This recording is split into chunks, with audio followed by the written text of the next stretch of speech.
Welcome to Raj news. Delhi పర్యటనలో CM Revanth Reddy బిజీగా ఉన్నారు. పలు కీలక సమావేశాల్లో ఆయన పాల్గొంటున్నారు. నీతి ఆయోగ్ సమావేశంలో సీఎం రేవంత్ రెడ్డి పాల్గొని రాష్ట్ర అభివృద్ధికి సంబంధించిన అంశాలపై చర్చించారు.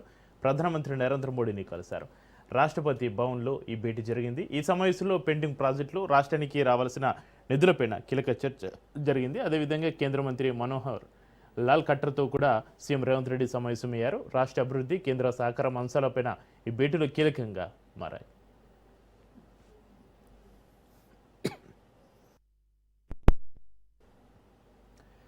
తెలంగాణ సీఎం రేవంత్ రెడ్డి నీతి ఆయోగ్ సమావేశంలో రాష్ట్ర అభివృద్ధి నమూనాను వివరించారు. విద్య, వైద్యం, నైపుణ్య అభివృద్ధి, young India schools, skills university, metro విస్తరణ, రీజనల్ రింగ్ రోడ్, ఐఐఎం ఏర్పాటు వంటి అంశాలపైన కేంద్ర సహకారం కోరారు. తెలంగాణను $1 ట్రిలియన్ ఆర్థిక వ్యవస్థగా తీర్చిదిద్దే లక్ష్యాన్ని వెల్లడించారు.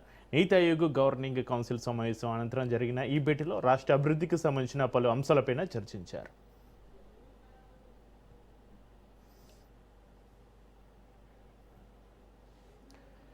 దేశ అభివృద్ధికి విద్య మరియు వైద్యం 2 ప్రధాన స్తంభాలని స్పష్టం చేశారు సీఎం రేవంత్. 2047 నాటికి అభివృద్ధికి చెందిన భారతదేశం లక్ష్యాన్ని చేరుకోవాలంటే ప్రతి పౌరుడికి నాణ్యమైన విద్య, మెరుగైన ఆరోగ్య సేవలు అందుబాటులో ఉండాలని పేర్కొన్నారు.